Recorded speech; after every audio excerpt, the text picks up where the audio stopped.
Ndewo. Ndewo is an Igbo Nigerian word that means long life to all of you. And this is what I hope for each and every one of you listening today underneath the sound of my voice. It is my pleasure to welcome you to another exciting segment of Chiism Live. Before we go any further, let me take the time and invite my co-host, Dibi Ochwaja, Dudi Onyoha. Hello, Dudi, how you doing, Doctor? welcome. I'm good. How you doing? Fine. How you doing? You might be sharp today. All Look right. at you. That Thank is you. nice. I Look at you. promise this Look one at just for that. you, just for the show today. Gold frame and all. Thank you. Thank you for being here. My It's my pleasure. pleasure to welcome you. We're going to have a very exciting program. And it's exciting to me because of the topic of discussion. When we educate our youth, we empower Africa. There's no two ways about it. The youth are the future. But before we talk about all of that, let us give thanks to the Creator, Chineke, Chi, our male energy, and Eke, our female energy, for this wonderful opportunity called today. I get excited about being able to inhale and exhale, don't you, Yudi? Yes, I do. I'm I glad mean, it's the new dawn of a new day. yes, Thank God every day above ground is a good day. So that's I'm good. right. There are so many people who are struggling today, people who are struggling because they have no food, people are struggling because they are sick. I got to tell you, people are struggling mentally. Yes, they Because are. what's going on in our world, it Yes, is madness out there, is it not? it is madness. I And mean, sometimes we need to be reminded that it's going to be okay. it will be. It will be okay because the spirit is still alive in us. It You see what said, I'm saying? So it doesn't even matter. Well, it does matter what's going on in our world, but as long as we personally, individually, and collectively understand that we will be okay.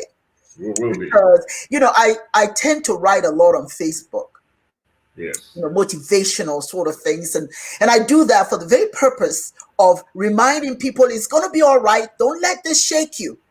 The ground is shaking underneath us right now, but that's It okay. sure Stand is. firm because the It's shaking creator right is now, holding big you up. time. You know what I'm saying? You don't Yeah. have to fall apart. We don't have to fall apart. There was one that I wrote that I found, because I do Thursdays. I call it Thursday affirmation. Oh, but you mean more Hmm. Thursday affirmation. Yeah. And this particular one touched me. I had to write it because personally, I was in a place that I even had to remind myself that I'm going to be okay. You know Yeah. how you get shaken up by the news media, by the pain of others. Just the You world get events, man. huh? It's just the events going around in the world with the COVID-19, and then you have the murder in, Yes. in broad daylight of George, Oh my God. and the riots going on out there right now, and the Everything. way the police is handling it, and What Mr. George Floyd in the United States. Mr. George yes, Floyd in Minneapolis. it's And terrible. that shook me to the core. It shook Me me too. so much. I had to write something. I had to write something to remind me that although it is dark right now, we're surrounded by all manners of evil. You know what Yes, I'm it is. saying? Yeah. That I need to remind, particularly young people, that don't let this take your mind away. Don't let this shake you. Stand firm on the knowledge. Your joy. Don't let anything steal your joy. Be Yeah. sure that you don't become complacent because that's just as bad, you know, as what you're facing. If you're complacent, if you don't do anything, you don't say anything, see I no mean, evil, no these evil. events are just reminders of how we're perceived. You Yes, know, the future belongs to the youth. It yes, belongs to the young folks. yes, And these events right now, yes. to me, kind of allows today's youth to chart their future and You know, understand what allegiances or alliances that they need to make. and They, and they can't be quiet anymore. they can't. You can't be quiet anymore. You can't think, oh, it's already fixed. I'm okay. No, you're not. Yeah. Not in that sense, but in the sense of knowing that you still have what it takes, Hmm. to survive whatever is thrown at you. I chose to write this. I am the perfect child of Chineke in whose perfect presence I stand. There's no power bigger than that. No, not at all. Before the highest spirit in the world, so that man cannot bring me down. Nope. Right where I am. We want our young people to know right where I am. The Most High is. Yes. And who's the Most High? Chineke. Chineke. You see? The power of Chineke cannot be shaken. And if that power of Chineke is within me, nothing can change. Right where I am, Chineke is. That power is me. Yes. The joy is me. The Chineke. Me. Yeah, the Chineke, or should I say, the God you seek is within you. It's in you. It's in you. Yeah. You know, so and if we can just let our young people know, don't get so dispirited that you give up.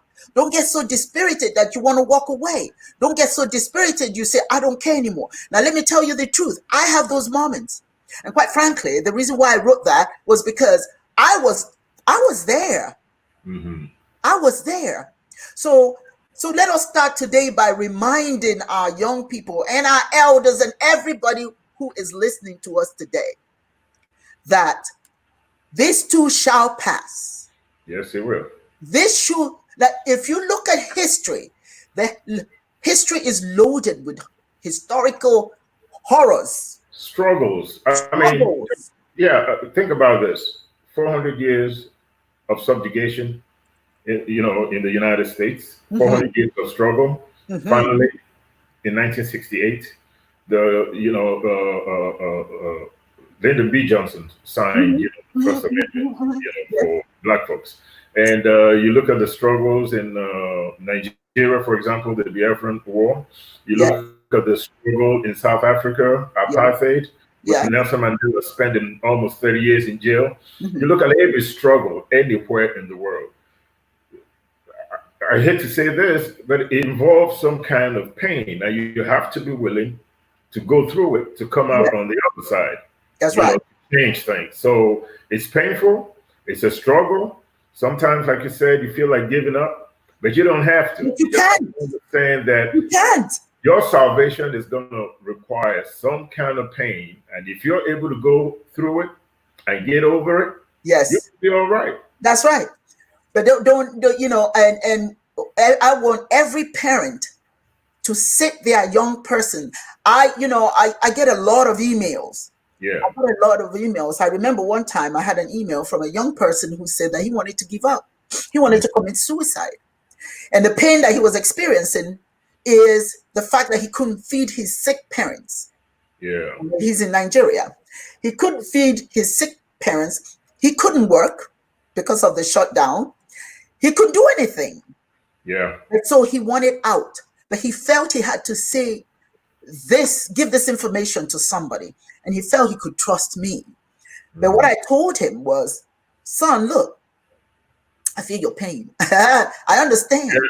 But your parents do not benefit because you quit. You can't quit on them. They have no one else but you. I know what you're going through. It's not an easy thing. And the solution may not be in front of you.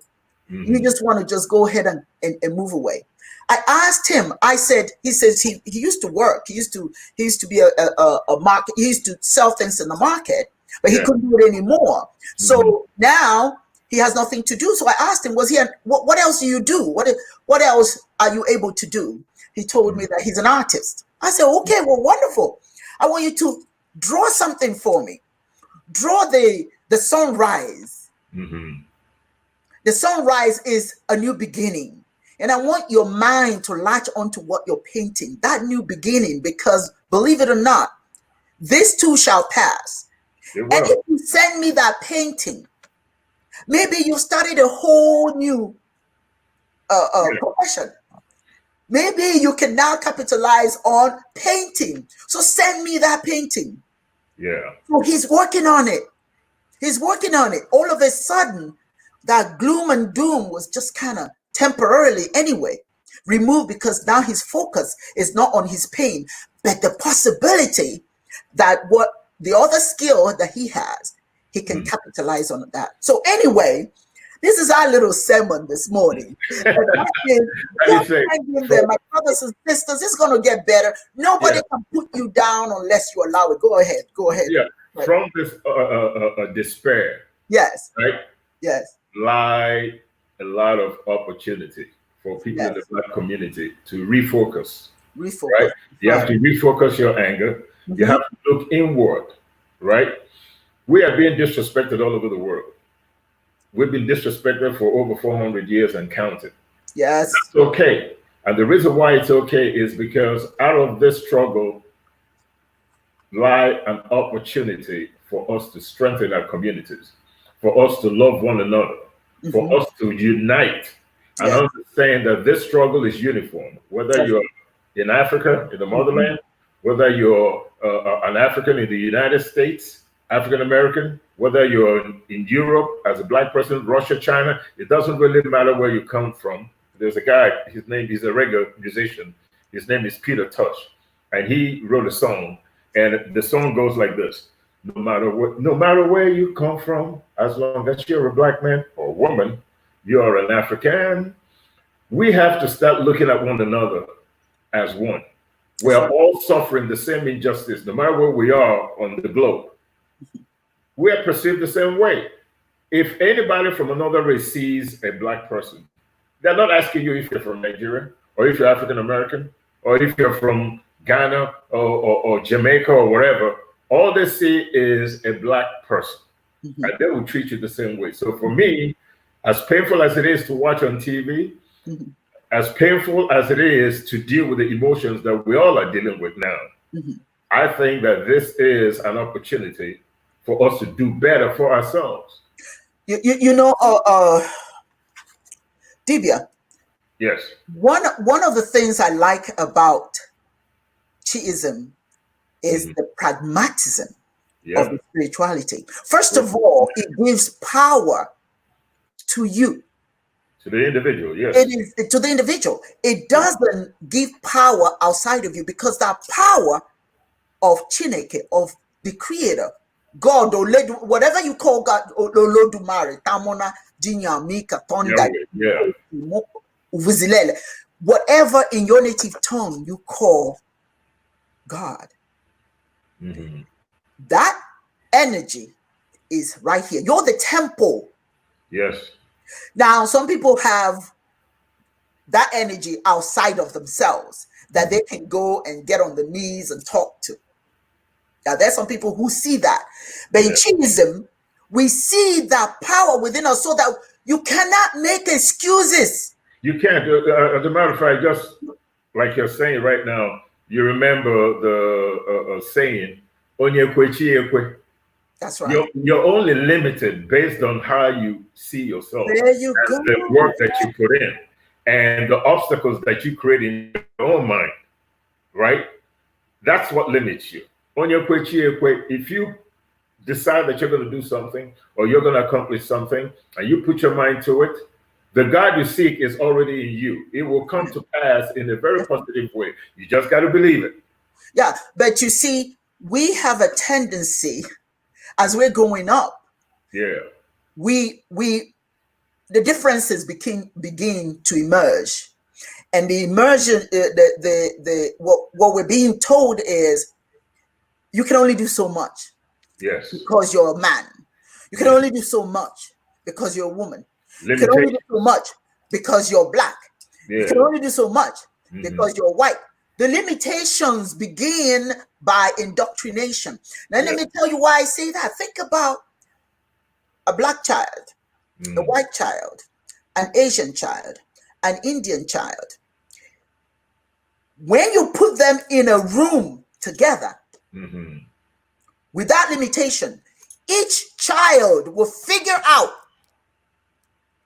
when a problem is put in front of them, they'll figure out in their own way how to solve it.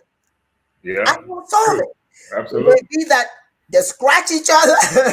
It may be that they play together and figure it out. But babies do not fight over the differences. Think about that. Yeah. They try to figure out how do we make this work so all of us will be fine? But when the parents begin to say, don't play with that one, don't play with that one. Starts from the When home. you start putting the limitations, then each child begins to think, I can't do this. I'm limited in this way. This is what's wrong with us right now. And that's why what we're talking about today is extremely important. Yeah. When I kind of wanted to say something right quick. Okay. Because what you're saying now has to deal with it deals with a state of mind, a state of being, how we see ourselves, right? Yes. Your place in the universe, how you fit in amongst all the human communities. That's right. And two things come to mind as far as people of African ancestry is concerned, right? First of all, the God that we worship looks nothing like us. Secondly, the idea of first man and woman has a lot to do with culture and your environment. If the African believes that the first man and woman, and in this context, Adam and Eve, if they believe that the first man and woman is not black, there goes a problem. And that indoctrination starts from the house. You get it in school. Yes. You get it in church. Yes. You get it from your community, that the first man and woman that the Almighty Chineke created does not look like you. It's pretty much downhill from then on. If you look at all other world cultures, in the Buddhist concept of religion, the first man and woman is not Jewish. In Hindu religion, the first man and woman is Indian. Sikhism, Taoism. Think of any world religion that has a concept of a beginning, a genesis. The first man and woman comes from that tribe. But in our own instance, the first man and woman does not come from Africa. So once you start from that premise, it's downhill. So when we talk about the youths taking control of their destiny and charting their course for themselves for the future, you have to start from the beginning. The educational system that we're putting our kids through right now has to change. We have to change what it is that we're teaching these. So in effect, what you're saying, the mindset has to change. It has to change. Our young people need to see first of all, and when we educate them, we must use facts based on history, not theology. No. You know, but and the reason why I say that is many of our young children of African descent find it difficult to accept some of the historical facts about their ancestors. They look down on it because they're not being taught that. Let's say, for instance, humanity and civilization. This is a fact. You and I didn't say it. Humanity and civilization began in Africa. Yes, true. Okay? Black people traveled all over the world. The first ships that were built that traveled to North and South America were built by Black people. Absolutely. It was Black people who gave us the calendar, the smelting of iron. They created the first universities, University of Sankore, where they taught religion, liberal arts, science. Do our children know this? No, they don't, because it's not being taught in school. No, they're not taught that. On the Great Wall, the miseducation of Africans. They're miseducated that they don't see value in themselves. They don't see value in themselves. You know, when we say that the Greeks came to Africa to dine with the sinless Ethiops. They thought Africans, they considered us because of our morality. They thought we were the paragon of moral perfection. Our children are not hearing that. Instead, like you said, I believe it was last time you said, they'd hear about Columbus. They had some young kids in Africa, in a classroom. They asked them questions. What are the historical figures that you know? And they were saying Magellan. Christopher Columbus. I said Christopher Mungo Park. Mungo Park. And all that. I say, what does Columbus have to do with Africa? But they knew everything.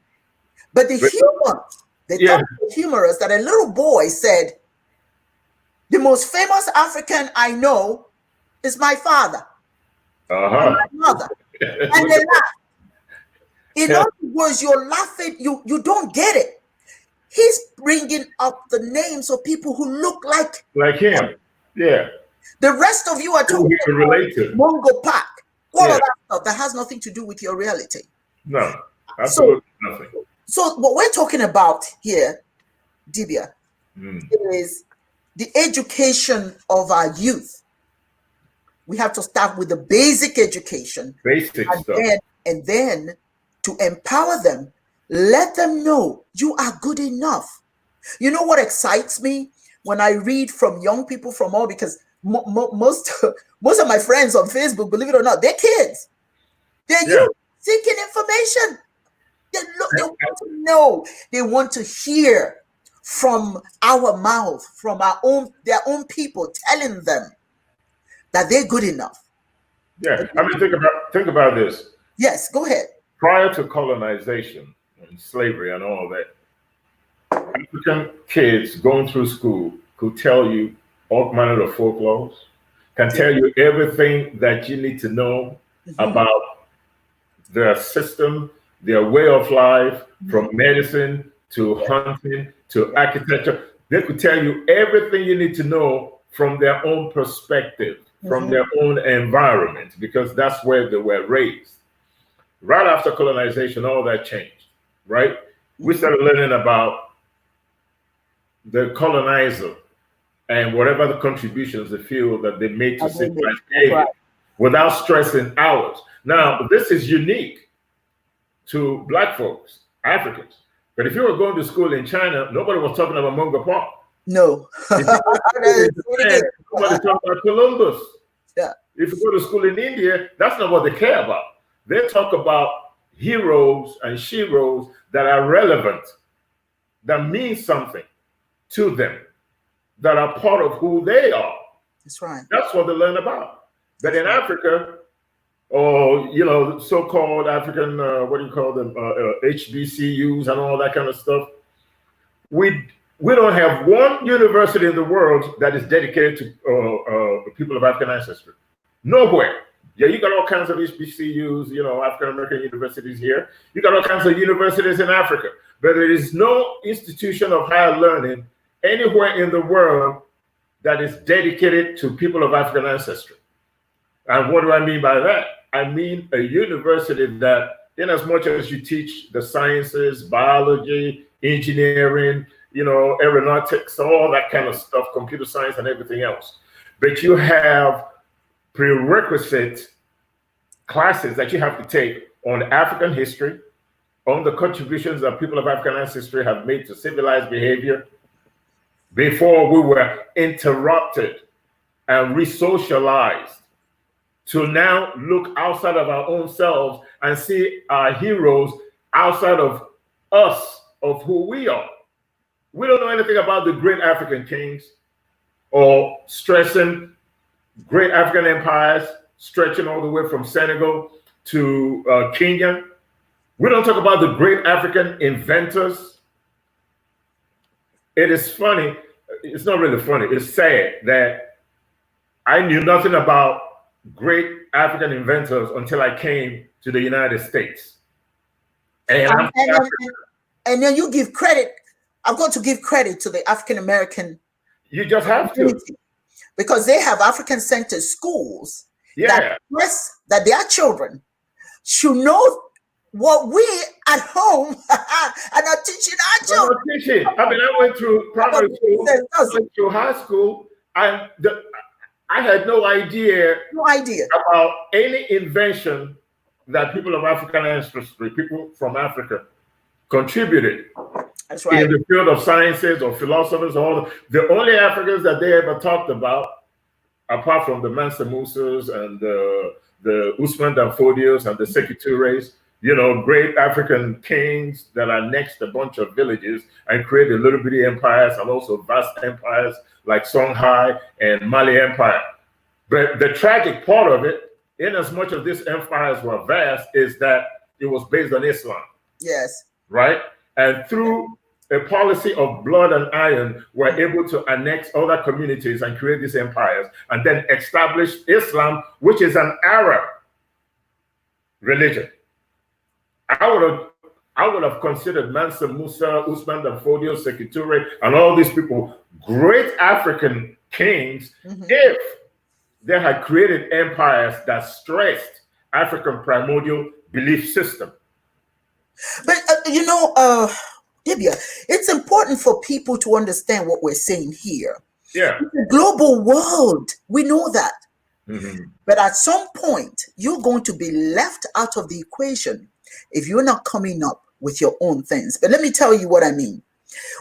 Africa has so many, I think it's about 30 high institutions of learning. Okay? Because of the direction the world is going by way of technology and science and all of that. Yeah. It is imperative that their focus must be in those sectors that African young people look to. They need to teach them how to be creative and innovative in those areas instead of going elsewhere and using other ideas by others when they have that capacity. They have the capacity to learn. You mean to tell me we don't have people in Africa in the area of agriculture that will come up with innovative ideas? We talk about agriculture as mainly something that will sustain Africa. And yet, we don't understand that we need to upgrade from using hose to mechanical. Yeah. And make that a mandate. You know, when we see some governors, and you know, my brother, I've got to tell you this. So some of our leaders need to grow up. And when I say grow up, I mean, look and see what other people are doing. Don't be in the yesterday. What do I mean by that? We're trying to get women to get into agriculture. Yeah. And we're buying them bunches of hose. To do what? Everybody else is in mechanical. Yeah. You see what I'm saying?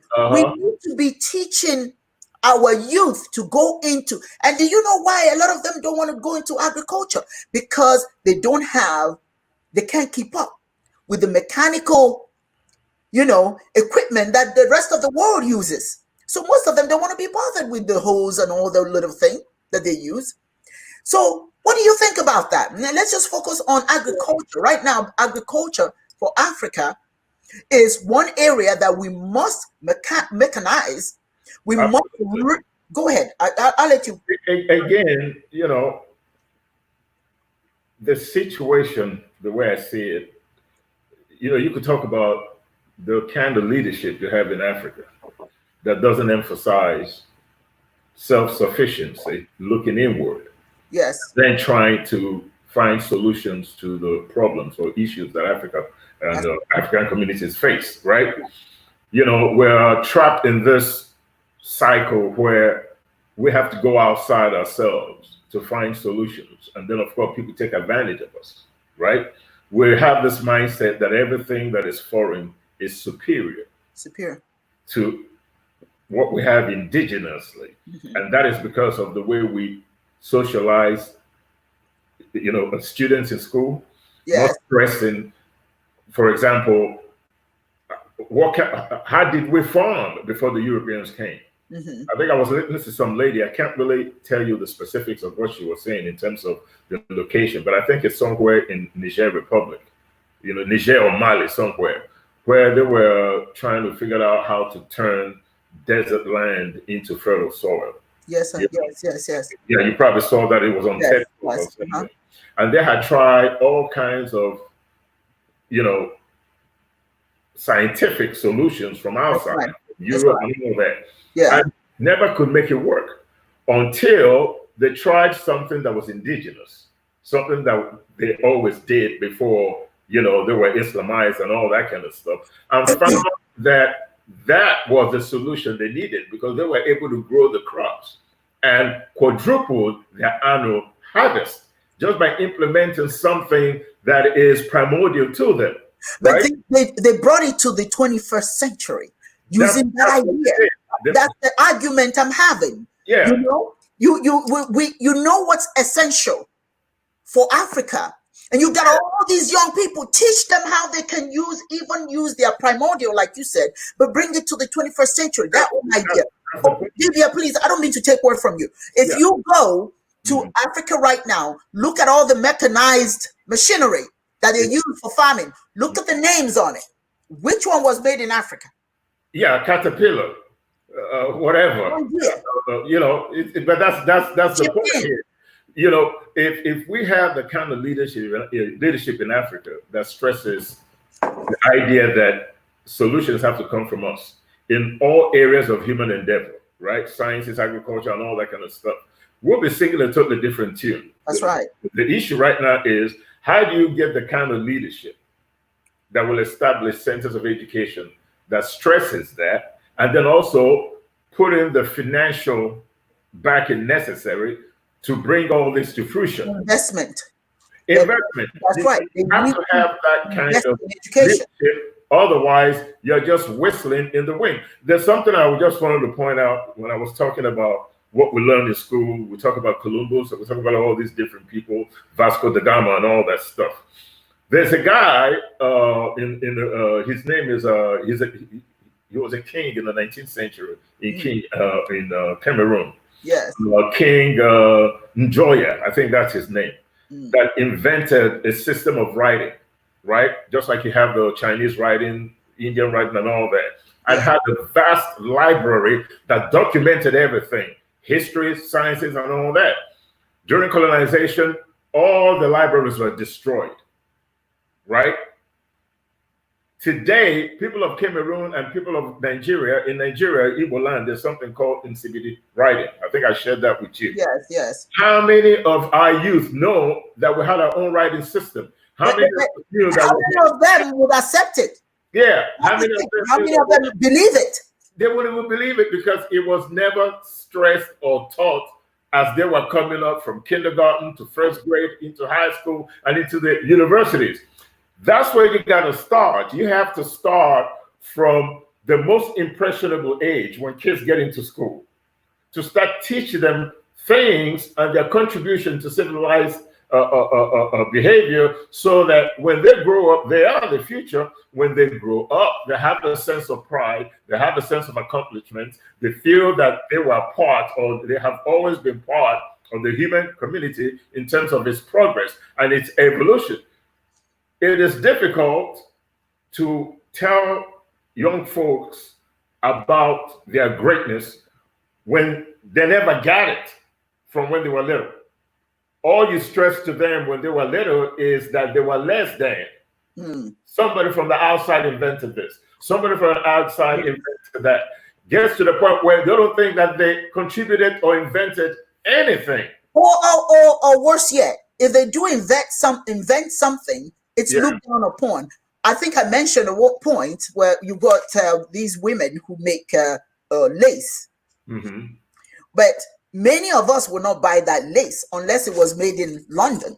Yeah. That's the better lace. That's the better lace. All of that kind of stuff it tells your children, don't focus on learning about yourself. Don't focus on creating anything from, within your community. Everything that's great is from everywhere else. And I go back to the agriculture. Agriculture is essential to us, because if you look at what we wasted all these years investing in, which is oil, and oil is not doing much now. Literally, oil is not worth anything. Oh, it's not worth anything. Not worth anything. We never diversified our industries, particularly. Yeah, we never did that. So agriculture, which is land that we own, is essential that we do all that we can to make sure that becomes an area where we can build up and make our young people, teach them how to use you know, how to learn and create things. But I want to ask you this. How young people, when they go to universities, how they can create things that will support that sector, the agricultural sector. But I don't mean supporting the agricultural sector by buying things from outside the continent. Look, if they are creating that in Dakar, Senegal, and they're not creating in Nigeria, okay, Nigeria, go to Dakar, Senegal. That's still Africa. Yeah. With your own people, yes, how to be creative. But instead of you going everywhere else, Africans, if the whole of the universities in Africa are investing and the governments are investing heavily in education, then if agriculture is important, then everything that makes agricultural endeavors successful, Africa should be producing all of that. We should be producing it. I mean, it is so tragic to me because the problems are so many. Again, leadership starts from the home, right? And the government that you have is a representation of your own state of mind. You understand? Unless they got to power by force. But if they got to power through ballot box democracy, your leadership is a reflection of how you think. Now, two kinds of leadership in Africa that will work. One of them is working in Rwanda now. They went through the genocide and all that, and whatever. And then they now decided we're gonna make everybody equal in this society with the same kind of rights, and tribalism is not going to be a factor here anymore. And it was instituted by force, put into law, right? That's right. If you deviate from that, you got trouble. And it's working for Rwanda now. Rwanda is one of the places that you want to be at. That's right. Secondly,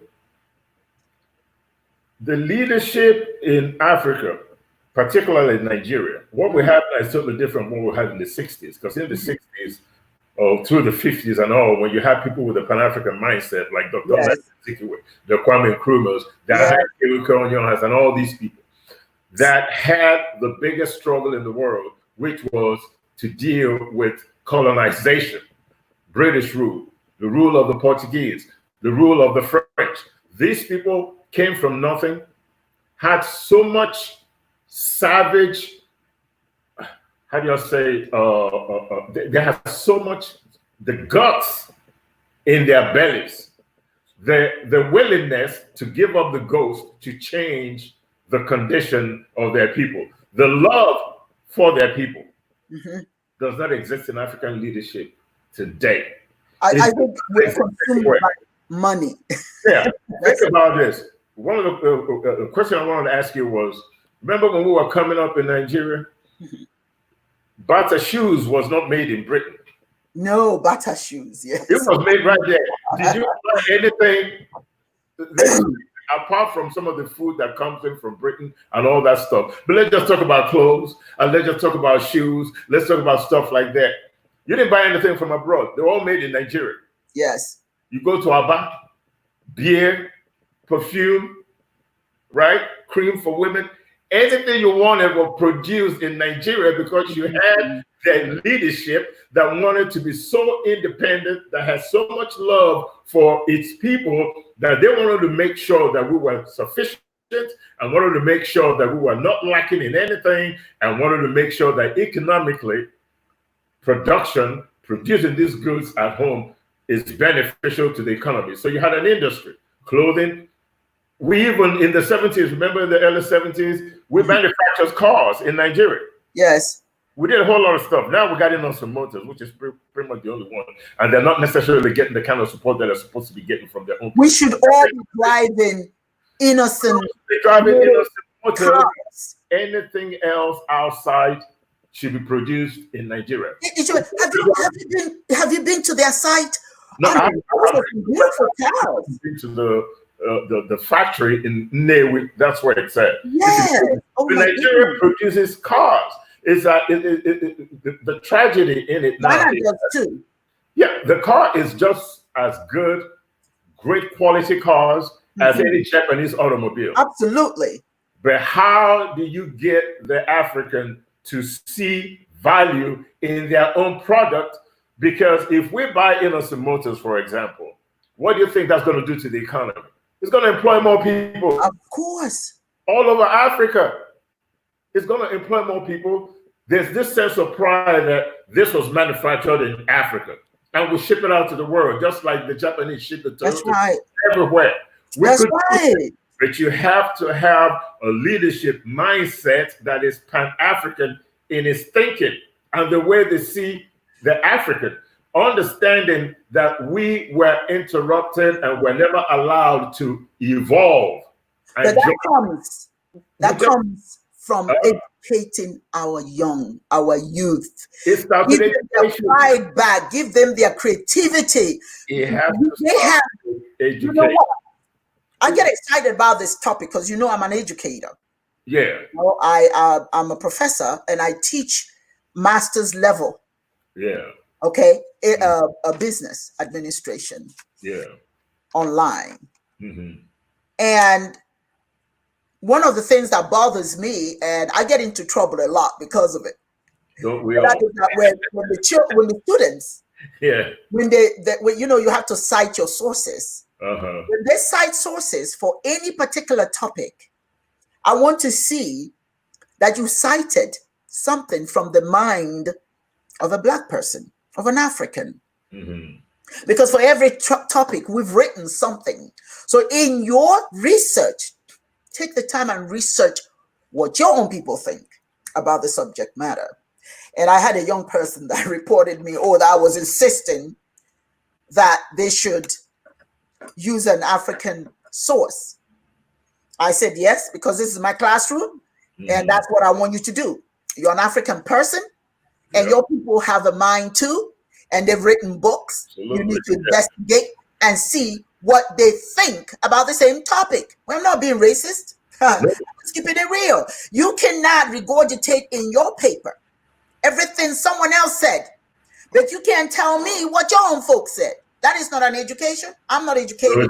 Absolutely. And you insist upon it. And I insist on it. Anyway, that's another story. Mm-hmm. But let's talk about our health as an area that we must really, really focus on. But why is that important? And again, I'm talking about all the universities focusing on sectors that will help Africa become independent.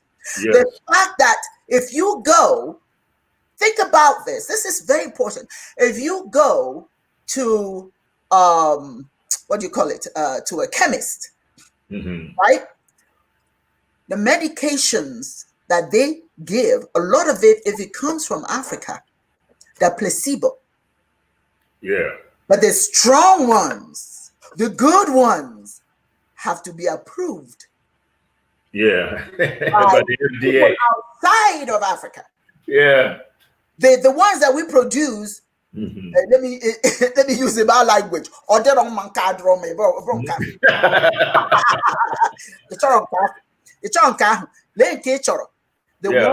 that came from Italy, whatever, all those pharmaceuticals, but not our own. But it is important for our young people to be taught. We have herbs in Africa. When you look at these, the medications everybody else is using, believe it or not, they take the herbs from your continent. Yeah. What they are selling back to you. See, this is one of the things, Dibia, that really irritate the heck out of me. We give our things away. Then somebody takes our things, repackages it, and gives it right back to us. That sounds right. That's something new. Thank you. It's superior. Lord have mercy. Yes. So the medicine, but why is it important for us to create our own medicine? Because I don't know what they're giving us. You don't. We don't know. You don't know, and experience says that Africa has a lot of resources, right?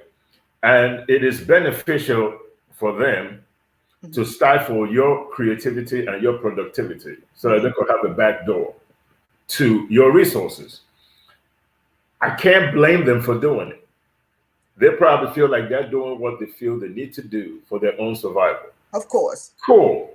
You could do that, but not at our expense. And we have to be smart enough to say, hey, you could be all you want to be, but not just at our own expense. We don't need to buy all these medications that we buy can be produced in Africa, right? We could do all that stuff. Yes. One of the tragedies of colonization and slavery, by the way, is the African brain drain. We have scientists all over the world that can make those medicines or manufacture cars or build planes or whatever, but they're not in Africa doing it, right?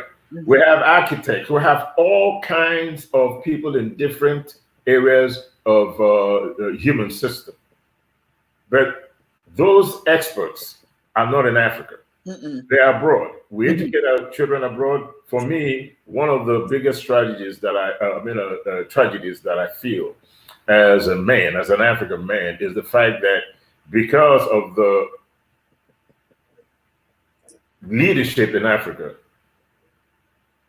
I'm over here with my family, raise my kids over here, indoctrinated here in the United States, do the best I can within my home to teach them African values and history and what have you.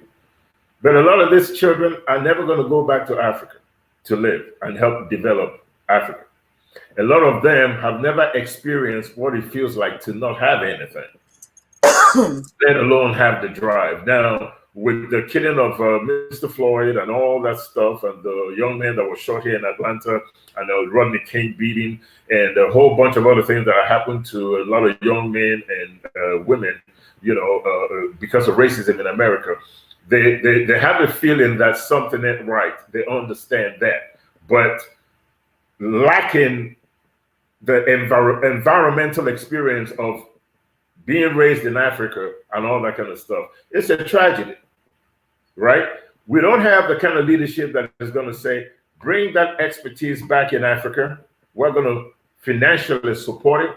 We're going to build all these different industries that are necessary to form a nation and manage it appropriately.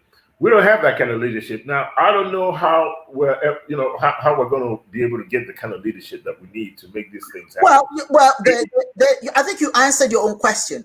The leadership that you've got here, the leadership will come from our children.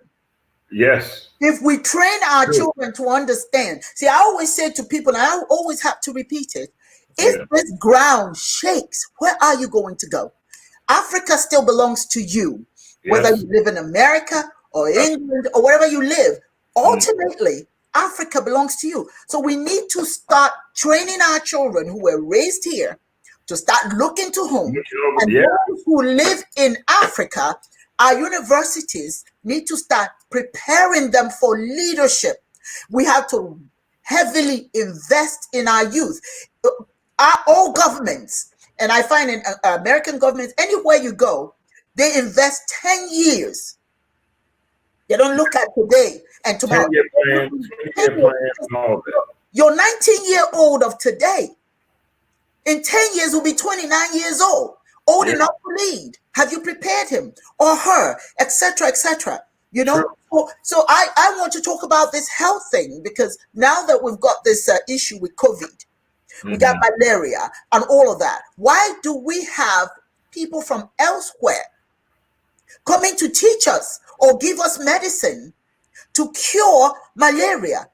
Why can't we do that? You mean to tell me we don't have enough young people that we can train in the universities to create opportunities for research so that they can learn what they need to know to eradicate malaria? You mean to tell me that we've got COVID? COVID is not COVID-19. Yeah, Africa is still low right now in terms of the numbers. Why do we want it to rise? Bill Gates says it's going to get to be about 500,000.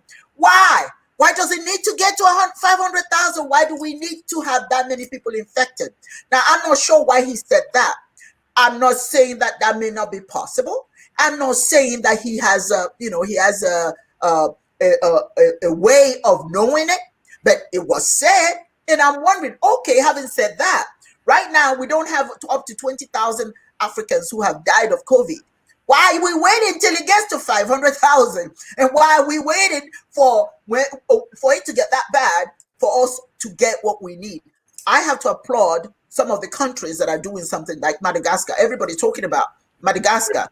Madagascar has come up with an herb, supposedly, okay, that's helping, with the COVID issue. They are giving it to their people, and they've invited other African nations.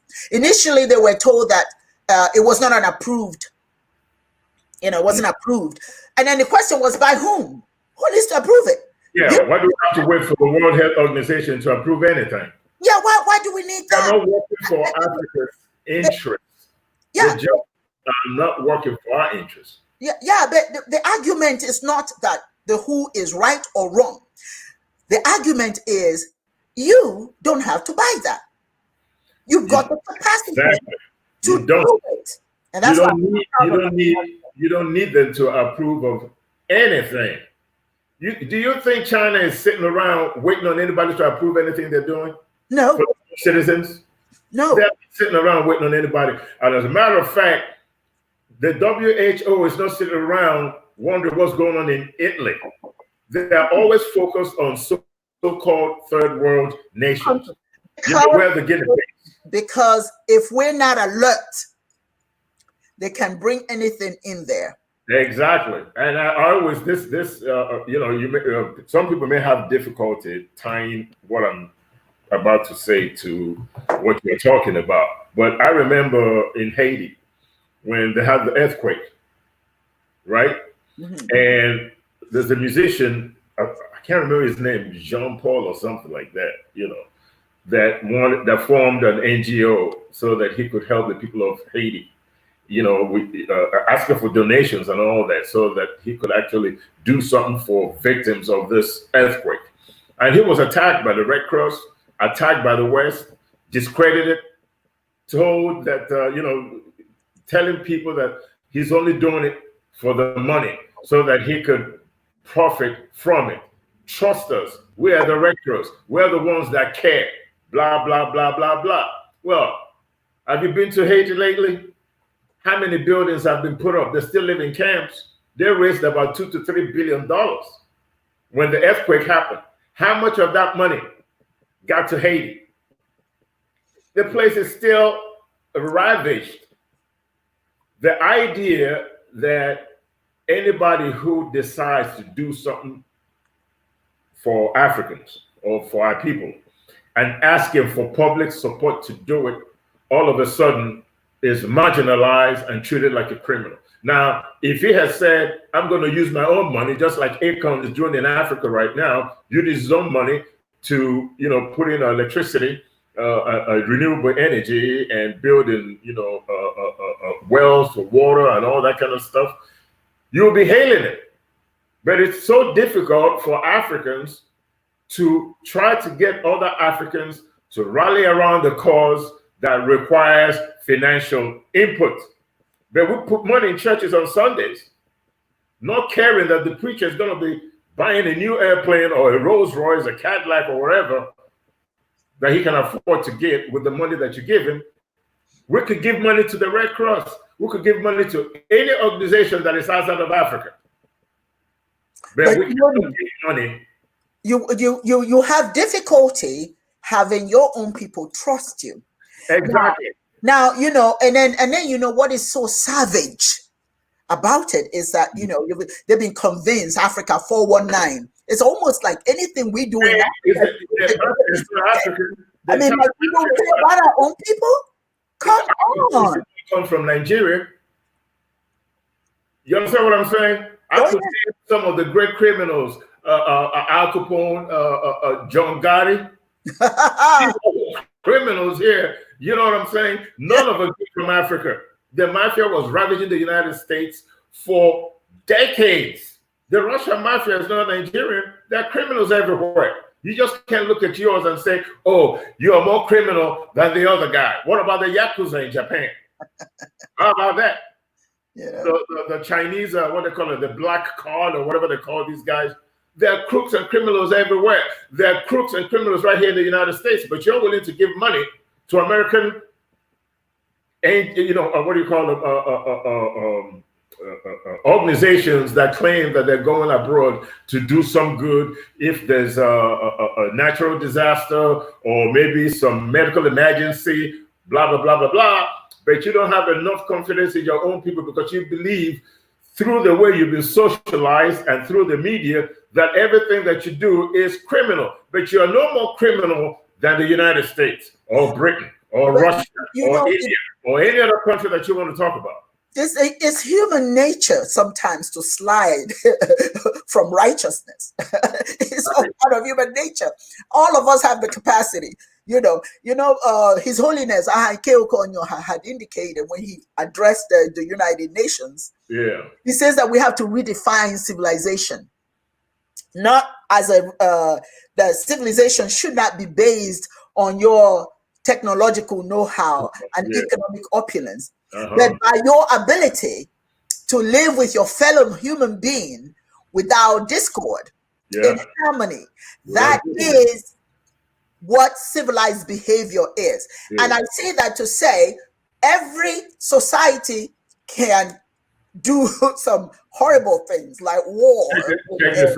They can steal to get rich. But the real educational behavior, educated behavior, civilized behavior, is when you calm yourself down and you understand that you're only civilized based on how you behave. The ability to interact in a manner with your fellow human beings as positive. So what I'm saying in effect is there's no perfect human being. You have to learn some of these skills because situations sometimes make you do the wrong thing. You know what I'm saying? Well, so when they pick on Nigerians or pick on any African who slides and then they smear everybody with that, then what happens is many of us decide, well, Africans are this, Africans are that. You don't want to give them money. You don't want to support them. Give it to Red Cross, like you said, give it to Purple Hearts or give it to whomsoever. And use it for that purpose. Now, let's be clear. Let's be honest. Look, Red Cross does do some positive things around the world. Of course, nobody's saying that they don't. But there is nothing that says that my heart is less than the purple one.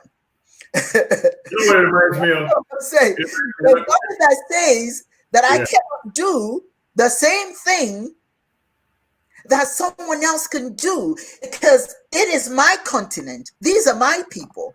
I'm interested in them. I care about them. And we have the same compassion for them. You can't have more compassion about my people than I do. You can't.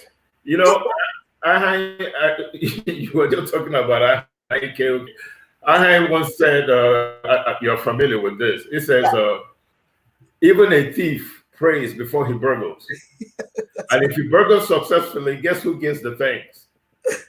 God. He goes to church on Sunday and says, thank you, God, for allowing me to steal this car without getting caught. So your belief in God, it depends on what your conjecture of God is. You understand what I'm saying? That's right. You see, our belief in ourselves is going to be based on what we feel and what we think that good is. What is doing good? Does it have race attached to it? Does it have color attached to it? Does it have some organizational preference attached to it? Or does it come from the heart? That's right. Just like you mentioned, I think I have more love for my people than any outside organization. That's right. You can't love people more than I do. Sorry. No, more than I do. And we must be able to look at one another from the lens that this person is doing something out of love. You have to have that kind of trust. You just have to do it. At least give it a chance. Yes. Try it. If I disappoint you, then you could go somewhere else. But until you give me a chance to actually try to do something, then judge me based on the results. Don't judge me based on this perception, or judge me just because this organization tried to do something and then they probably didn't do what it is they were supposed to do. That every organization is the same way. You can't paint everybody with a broad brush. That's you right. still have to be singular in your judgment. You got to give people a chance, because, like I said, even a crook prays before he goes and steals. That's and right. when he steals successfully, he thanks God for it. That's right. I really want us to before we leave the topic of health, let us recognize Senegal. Senegal has done the rapid testing, for COVID, and they literally have tested their whole people. Wow. The Senegalese has, been tested, and they did it within their own. They produced everything. You see what I'm saying? Self-love is the reason why they did it. But when you are not focused on giving your money, your time and energy to somebody else, and you know that your own people are quite capable, and you invest in them, you'll be amazed at what they can get. Absolutely. Look, we need to stop. I don't know who's going to listen. You hope that they'll do listen, but we need to stop being mere consumers. Yeah. We need to be producing what we consume. We consume, we don't produce, we just consume. We just consume. And get into debt. A continent of consumers. We could grow rice, but we import rice. We can do all these things, but because mentally we've been conditioned, or like you said, we socialized to think that our own things are not good enough. Yeah. We stay consumers. And unfortunately, if you look, the number of young people, I don't know what that specific data is, percentage of African people are youth below the age of 35. A lot of them. Now, next time I'm going to make sure that I pull, because I don't want to say a figure that's not true, but I do know that majority of Africans are younger than 35. That's a lot. That's a lot of young people, and a lot of them, their minds are being wasted. We African governments must focus. And let me read to you some of the areas that we must invest in, because these are areas that we continue to be consumers. We have to stop being consumers in the areas of energy production. There are so many different areas that you can get energy, you can produce energy. African young people can do that. You can teach them how to do that. These universities need to focus on teaching our young people nuclear energy. Nuclear energy. They know that if you come to America or England, many of the Africans there, many of the people in the nuclear energy department sector are your people. How about the aquaculture? How about that? Teach our young people engineering, all the sciences. We got the young. Look, we have got the young people and the minds. We need to invest in that. We don't need to go to China. We don't need to go to Russia. We don't need to go to US. We don't need to go to all those places to bring their minds home. When our own young people are languishing, our young people should know about geothermal energy. We need to teach them that. They've got to be. I want to list those things, and then you can make a comment. How about wind energy? Energy from the sun. Our young people are capable of learning those things. And instead of us consuming that sector, the government need to invest in these universities. The universities have to make it a point of duty to make sure that our children are learning, not something they can use and go outside of the country, but something that they can use and manifest it into reality in the continent. The continent of Africa. Those are areas. Innovation.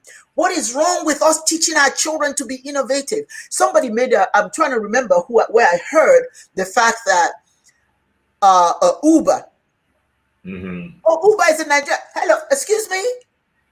Uber is all over Africa. Who's controlling Uber? In Africa, no, they're controlling it here in the United States, where my people are driving in Lagos, in Ibadan, in Enugu, in Umuahia. Lyft, Uber, who's controlling it? Abroad. You mean to tell me we can't come up with those kind of apps? African young people can't? How about what is that? You know, the 5G? Yeah. Where are we? We're in 2G. Don't tell me we can't do those things. Our universities need to focus on teaching our young people. Mm-hmm. And guess what? What? I believe our governments need to invest in universities so universities are free. Mm-hmm. Many of our young people can't go to university because it's expensive. I get young people calling me here, mama, you know how they are, we are in Nigeria, mommy, you know, I want to be a doctor, I want to be an engineer, I want to be this. I mean, these kids have big goals and dreams, but they can't do it. They don't have the money. But the government invests in going to elsewhere and buying. Look at what they call, and I'll give you a moment because I got to get this out of my system. Yeah. Look at what they call those bicycles. Is it bicycle keke? Keke, yeah. Whatever. Oh my God, you did really? We have to go to India to get keke napep. Yeah. We can't create that. And when we do create it, it's considered inferior. Yudi, go ahead and talk, because Zoom. You said a mouthful. Can I say something to you? The whole concept of Zoom. Yeah. Everybody's on Zoom. That's a platform that's not done by Africans. You mean to tell me there's no African that can come up with an app well, here's the thing. The rest of the world can use? Think about this, right? Okay. I'm a firm believer in culture, religion, right? All human systems are products of religion. And once that becomes your modus operandi, you start to have a little sense of nationalism, right? Pan-African mindset. Yes. We have to also understand, as painful as this is to talk about, you have forces in Africa that don't want to see progress. And the reason they don't want to see progress is because they're in bed with foreign interests that make them rich. Right? Spiritually speaking, your personal salvation is what is important, so that your personal accumulation of wealth is what matters. And they use that and implement that in real life governing. Electricity. Nigeria, supposedly the richest African nation in the world, cannot produce enough electricity for its citizens. Barely produces any at all. The generators that are used in Nigeria that you find in every single home is imported, and government officials get kickbacks. Yes. So to maintain a fat pocket and make sure that their coffers swell on a daily basis, they sabotage any effort that promotes national interest or promotes a solution that is indigenous to get us out of this cesspool that we find ourselves in right now. Africa's problem is difficult to solve. Even outside Africa, when you talk about apps, for example, some of these apps that come from Uber or Lyft or the navigation system used by Google, let's not think that the computer scientists and the programmers that wrote those programs are all from the West. A lot of them are from Africa. Yes. From India. But because of brain drain, they can't find opportunities in Africa. They keep them over here, give them these opportunities, and they create financial models for, you know, the Uber and Lyft and all these other companies like Google and all that kind of stuff. Go in there, go to Facebook. There's a whole lot of people from other countries there. If you don't have an environment in Africa that encourages the brains outside of it to come back and help develop, you know, these softwares and applications that they use for Uber and all that, it's never going to happen. Because if you try to do it indigenously, because they can come back and train the young people in Africa. Here's the thing. you remember one time I was over here and there was a guy that was at your house, a young man, a gentleman, and he was talking about the opportunity that Obama's administration was giving young Africans to come over here and learn and go to school.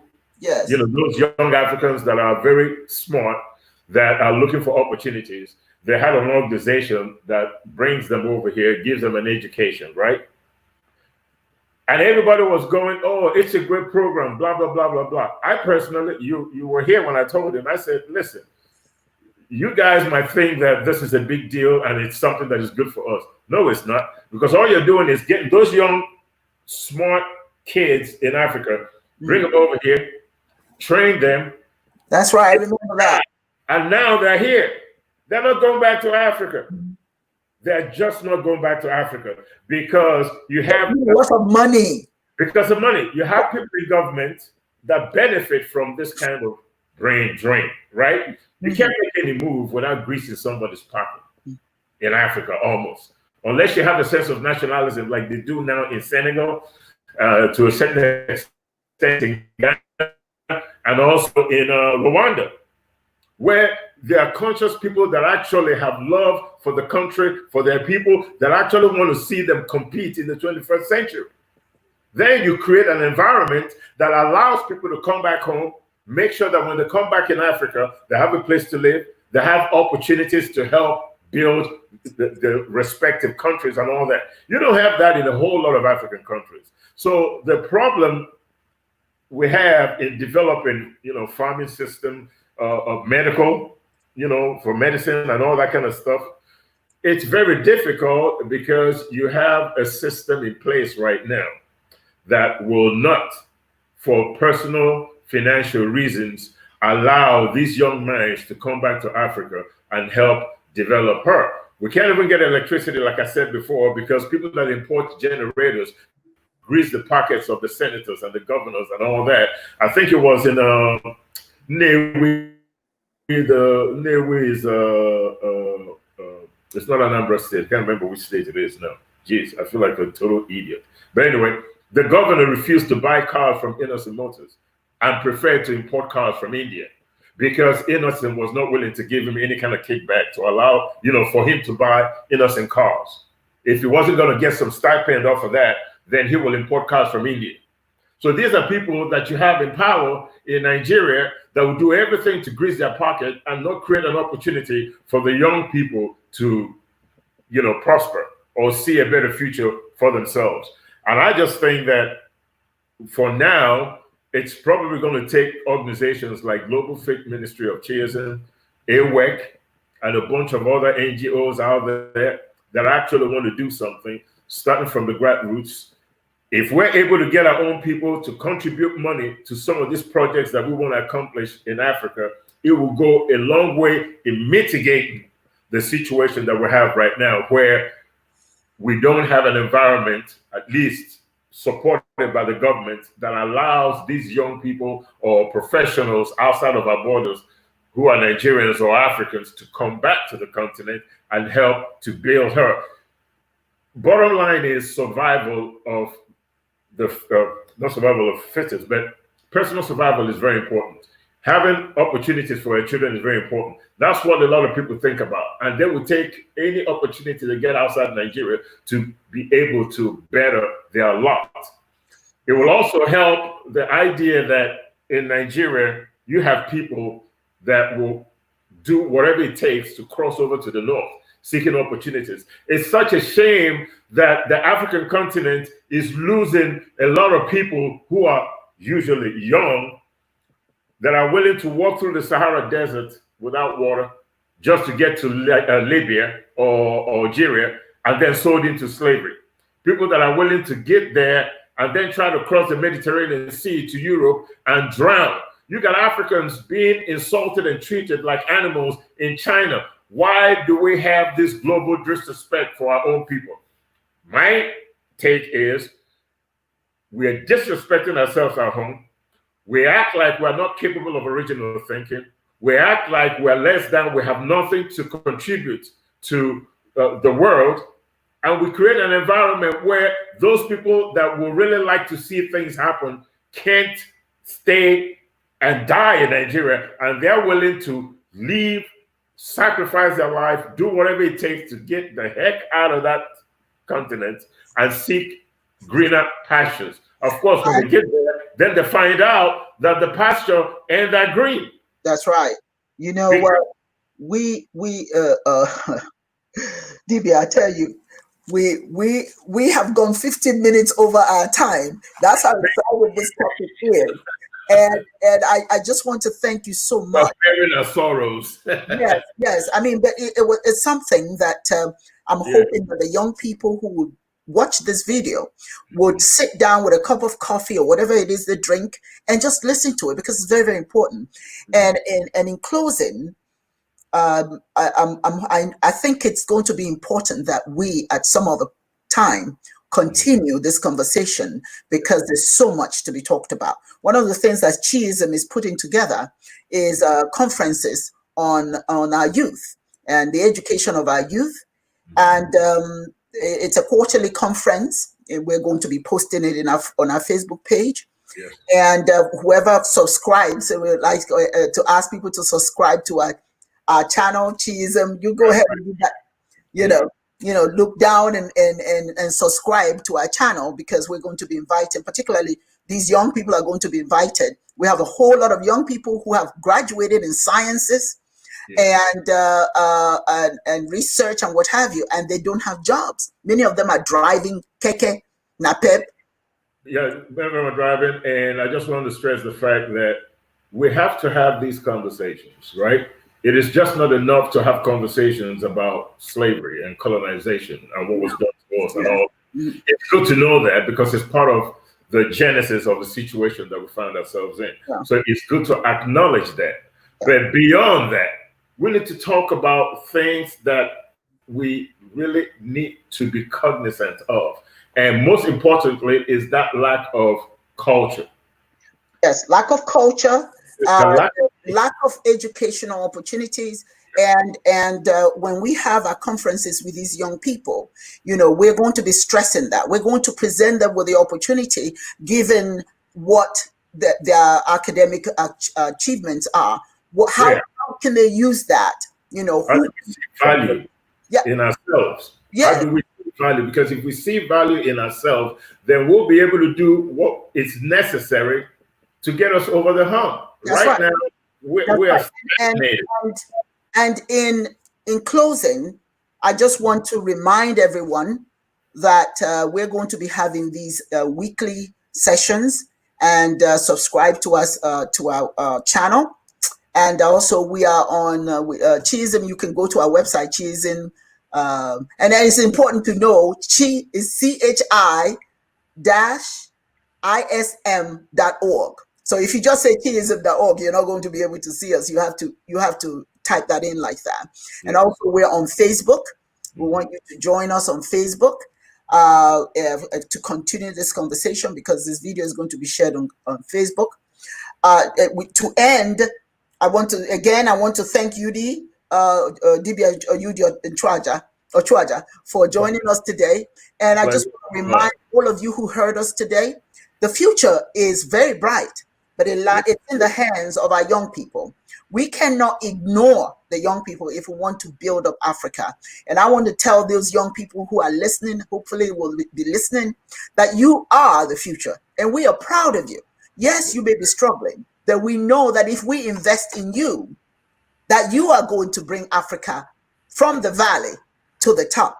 It is all in your hands. And then we, your elders, have the responsibility to make sure that you get there. Thank you so much for joining us. And we look forward to having you join us again for another episode of Chiism Live.